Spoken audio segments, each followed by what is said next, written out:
Praise the lord. మీ అందరికీ దేవుడి నామమున వందనాలు. బాగున్నారా? ఈ రోజు తనకు వాగ్దానం తప్పక మీ జీవితం నెరవేరాలని ప్రభుకి ప్రార్థన చేస్తున్నాను. మీరు ప్రార్థన చేయండి. దేవుడు తండ్రి వలె నీపై జాలిపడును కాక. కీర్తనల గ్రంథం 103వ అధ్యాయం 13వ వచనం. ప్రియమైన ఈ రోజు మనుషులు కానీ అనేకులు కానీ నువ్వు నమ్మిన వారు కానీ నీ మీద జాలి చూపించట్లేదా? నిన్ను ప్రేమించట్లేదా? నిన్ను ఎంత మాత్రం కూడా లెక్క చేయని పరిస్థితిలో ఉన్నారా? అయితే దేవుడు నేరుగా నీతో మాట్లాడుతున్న మాట, నువ్వు భయపడవలసిన అవసరం లేదు, బాధపడవలసిన అవసరం లేదు. ఇదిగో నేను తండ్రి వల్ల నీ మీద జాలి చూపిస్తా అని చెప్పడం ప్రారంభిస్తూ ఉన్నాడు. ప్రియమైన బిడ్డలారా, దేవుడు నీకున్నాడు అనే విషయాన్ని మర్చిపోకు. ఈ మనుషులు నిన్ను నెట్టివేయొచ్చు, ఇదిగో నువ్వు ప్రేమించేవారు నిన్ను నెట్టివేయొచ్చు, నేను అర్థం చేసుకోకపోవచ్చు, కానీ నీ దేవుడైతే నిన్ను అర్థం చేసుకునేవాడు. ఆయన తప్పక నీ మీద జాలి పడతానని చెప్పడం ప్రారంభిస్తూ ఉన్నాడు. ఇక మీదట కృంగిపోక దేవుని మీదనే బలముగా ఉండడానికి ఇష్టపడు. దేవుడు నీ మీద జాలి పడాలని ఆయన ఆలోచన కలిగి ఉన్నాడు. ఆయన జాలిపడి నీ అక్కర్లు నీ అవసరతలు తీర్చే దేవుడు.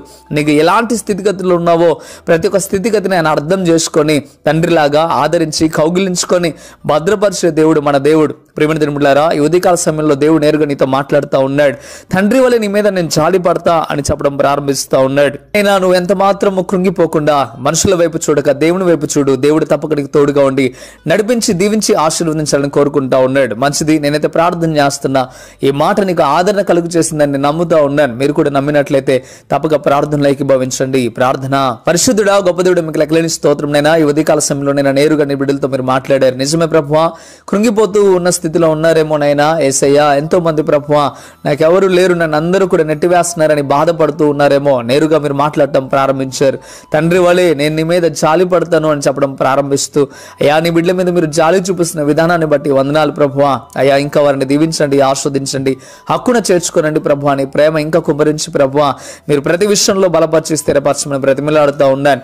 అయ్యా ఏ బిడ్డైతే నేను ప్రార్థనలోకి భవిస్తూ ఉన్నారు వారిని దీవించి ఆస్వాదించండి, కృపా కనికరం చేత నింపండి ప్రభువా. వారి కుటుంబాలను దీవించండి నాయన, వారి స్థితిగతిని దీవించండి, వారు చేయించిన ప్రతి ఒక్క పనిలో మీరు తోడుగా ఉండండి ప్రభువా. మీకు వందనాలు, స్తోత్రాలు నైనా. అయ్యా ఎవరైతే ప్రార్థనలోకి భవిస్తూ ఉన్నారో అయ్యా వారి పట్ల ఈ వాగ్దానాన్ని తప్పక నెరవేర్చమని బ్రతిమిలాడుతూ ఉన్నాం. అయ్యా మీకు వందనాలు. నీ బిడ్డలు ఇంకనైనా పరిచర్యలో భారము కలిగినైనా అనేకులకు నేను ఈ వాగ్దానాన్ని షేర్ చేస్తూ ఉండగా అయ్యా వింటున్న ప్రతి బిడ్డ కూడా మారు మనసు పొందుటకు సహాయము దయచేయమని కృపా కనికరం చేత నింపి బలపరిచి స్థిరపరచమని యేసయ్య నామములో అడిగి వేడుకుంటున్నాము తండ్రి. ఆమేన్, ఆమేన్. మంచిది. ప్రియమైన బిడ్డలారా, ఈ వాగ్దానం ద్వారా దేవుడు మీతో మాట్లాడినట్లయితే తప్పక వీడియోని లైక్ చేయండి. అదేవిధంగా ఇంతవరకు కృపా TV India YouTube channel subscribe చేసుకోకపోతే ఇకనైనా మీరు సబ్స్క్రైబ్ చేయండి. ఈ వాగ్దానాన్ని మీరు అనేకులకు షేర్ చేయడం ద్వారా సువార్త ప్రకటించిన వారు అవుతారు, అనేకులను బలపరిచిన వారు అవుతారు. ప్రియమైన బిడ్డలారా, కృపా టీవీ ఇండియా యూట్యూబ్ ఛానల్ నుండి అనేక మందికి హెల్ప్ చేస్తూ ఉన్నాం. పేదలకు, అనాథలకు, అదేవిధంగా ఆరోగ్యం సరిగా లేని వారికి హెల్ప్ చేయాలని మేము ఎంతో ఆశపడుతూ ఉన్నాం. ఈ చక్కని పరిస్థితుల్లో మీరు కూడా పాలు పొందాలని ఆశ మీకున్నట్టయితే తప్పక మీరు మమ్మల్ని సంప్రదించండి. ప్రభు మీకు తోడుగా ఉండి నడిపించి దీవించి ఆశీర్వదించును గాక. ఆమేన్, ఆమేన్. God bless you.